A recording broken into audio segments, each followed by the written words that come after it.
Welcome to Beyond Death, where we examine near-death experiences from people who say they died, visited the other side, and came back.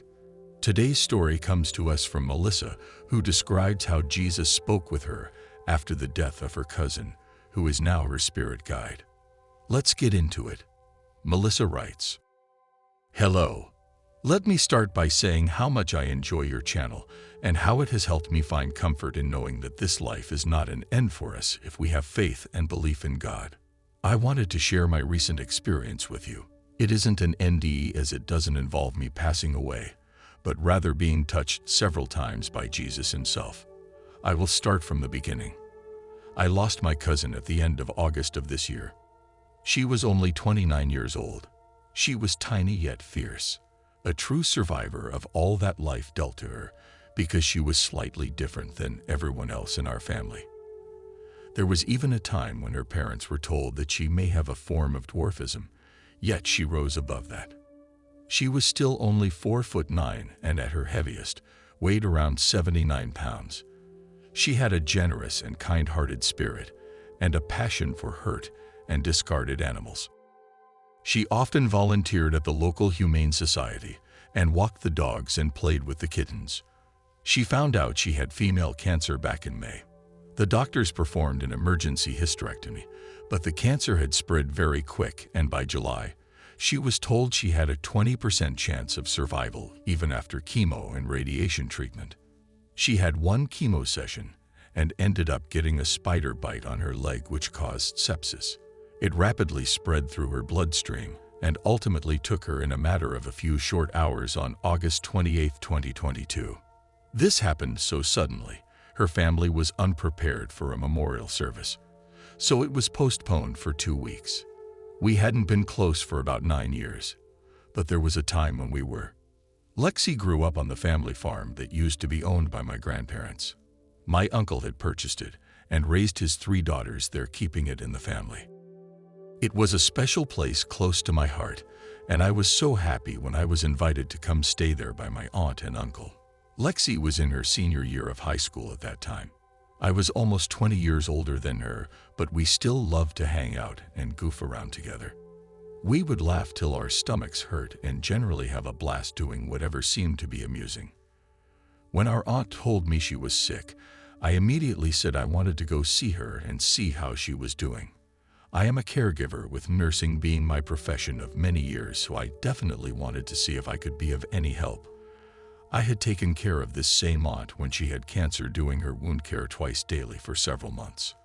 Unfortunately, because of the spider bite, I never got to see her before she was gone. This was very sad to me, and I had wished we had been closer during those years after she graduated, but that simply wasn't the case. Our family had all become estranged after the passing of our grandfather Kenneth back in 2008. Unfortunate how that happens a lot these days. When the patriarch is gone, everything falls apart within the family structure. 2 weeks after her passing, her parents and her boyfriend planned a memorial service for her at Lake Lacey State Park, where she used to go with her boyfriend, Matt, and walk their dog. She had a sheepdog cocker spaniel mix named Winston that she loved like he was her baby. I also have a Keyshawn named Uriel that my son gave me 3 years ago that I am just as fond of. He goes everywhere with me. When the memorial service was scheduled, I texted my uncle and asked if I could bring my dog along. He said sure, and that Lexi's dog would be there too, so it was not a problem. Fast forward to the evening of the service. It rained and was dreary and dark out all that day. Tears from heaven, they sometimes say on occasions like this. I was unfamiliar with the area or the park itself. My GPS on my phone went down less than 5 minutes from the park. I was very upset by this, as I had just driven 50 minutes to get to the area, and now I was lost. I cursed a blue streak as I drove in mindless circles around the downtown area. Luckily, I spotted a sign for the park. I started my way into it. The roads were really narrow and twisty. It was still daylight but so dark, and the rain was coming down pretty hard too. I was having difficulty finding the spot where the service was located. I was becoming increasingly more frustrated and a bit angry that I had came all this way and for nothing. I also was becoming upset thinking that the rain would prevent people from showing up, and it made me more sad for her because she was special, smart, loving, and sassy. Unique too, all the characteristics of a person that I gravitate towards. About that time, I started to pray to God and to Lexi to please help me find where you're at. Lo and behold, I rounded the next corner, and there everyone was in a cozy brick shelter on my right. With a sigh of relief and a thank you to the heavens, I arrived. There was a nice turnout. There were all sorts of people milling around and chatting. Me and Uriel made our way through the crowd to sign the book at a table with her pictures displayed. The book asked to state a fond memory of a time we had been together, so I put down the first one that came to mind.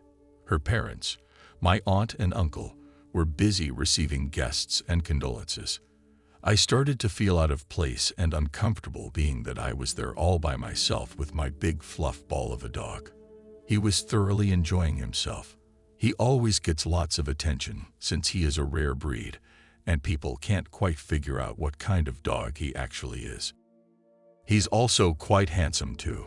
I spotted our cousin Rick, so I went over and made small talk with him, since I hadn't seen him since his wedding some 26 years ago. We chatted and got caught up, and about that time the service started.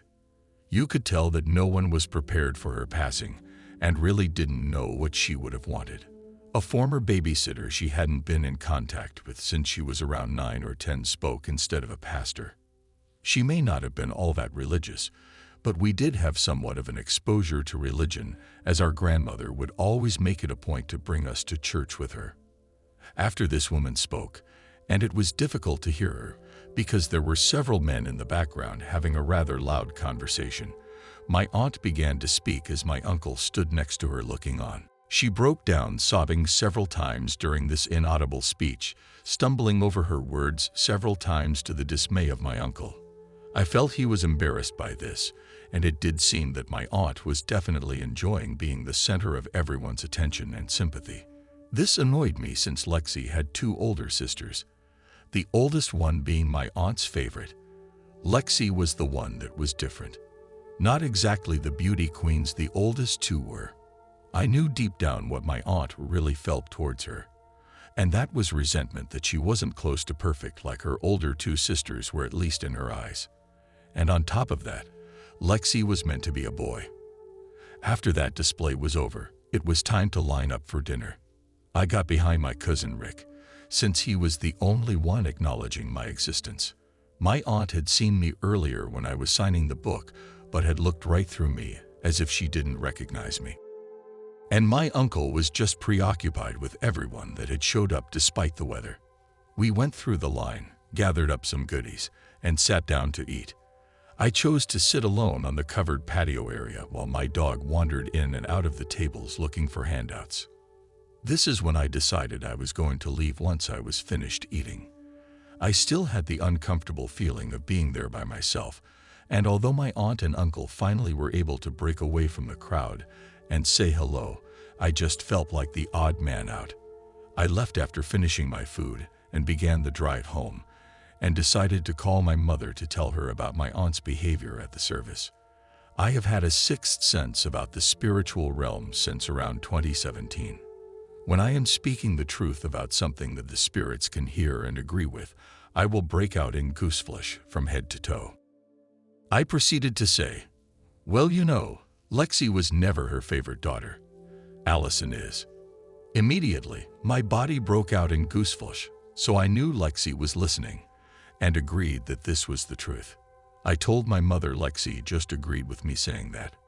She has never believed I have these abilities, and has always labeled it as a form of mental illness or delusions. I was improperly medicated and misdiagnosed also because she doesn't believe I'm psychic, just believes me to be crazy.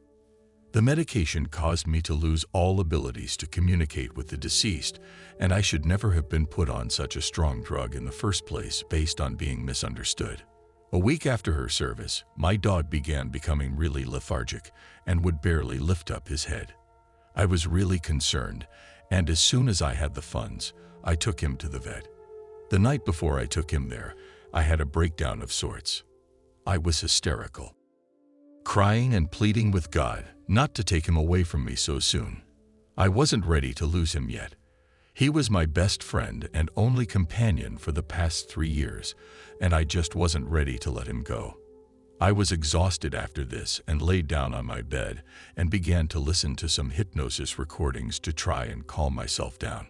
All of a sudden, I felt something reach out and touch the center of my chest with what felt like an electrical charge, almost as if my heart had been shocked with the paddles they use in the emergency room at the hospital.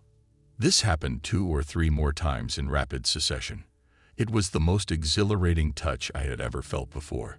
It was the touch of Jesus as he whispered to me, "Be calm, my child. You have suffered greatly. That is all over for you now. Allow me back into your heart as you once did as a child, and I will take your pain away and make it my own." This was all said telepathically, just like how he communicates with us when we get to the other side, like most people on your videos say.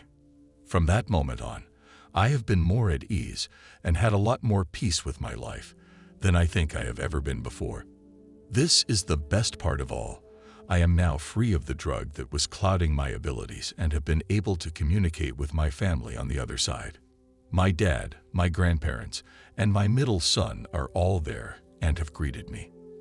They are all quite busy with jobs they have been assigned with since crossing over, so we only get to communicate briefly. My greatest gift that Jesus has given me is that Lexi is now my spirit guide. I communicate telepathically with her mostly all day. She reminds me to do things when I forget about them. We talk about everything, especially about the boyfriend that she misses a lot, but is starting to discover that maybe he wasn't who she thought he was, and maybe he wasn't the one after all. She knows my past and all the wonderful and also the awful things that I have been through. She surprises me by bringing up minute details of my life that nobody else knows and that I never shared with her. She first came across and told me who she was, and I was skeptical, so she gave me the exact date and day of her passing. I immediately looked it up, and it was correct. I have kept all this a secret due to the fact I have had these abilities be misunderstood before, and I don't want to lose them again ever. I feel specially chosen to help others as Lexi gains more knowledge over there that I can share with others to bring them comfort that their loved ones are just behind the thinnest of veils and are watching over us all the time. I got the worst news at the vet's office the day after all this happened. My sweet boy Uriel has terminal kidney disease and has only 8 months to live. He hasn't been himself since Lexi's service, and I question if I have been selfish in my decision to keep him going rather than put him down. I just couldn't do it and have made the choice to keep him as comfortable as possible and allow him to pass away here at home with me rather than a smelly vet's office which he hates. I have since gotten his daughter that my son had, and she's a lot like him, so that's a comfort as well. Most recently, and because Matt, Lexi's boyfriend, said he was too much for him to deal with, I have acquired Winston, Lexi's baby, and most prized possession. She has thanked me repeatedly, and this is a way for her to feel like she's still with him until he crosses the rainbow bridge into her awaiting arms on the other side. Notes from Beyond Death. First, I want to thank Melissa for sending in her story. Now, I know this wasn't a near-death experience, however, it does deal with what awaits us on the other side, so I decided to use it for the channel. Until next time, stay blessed.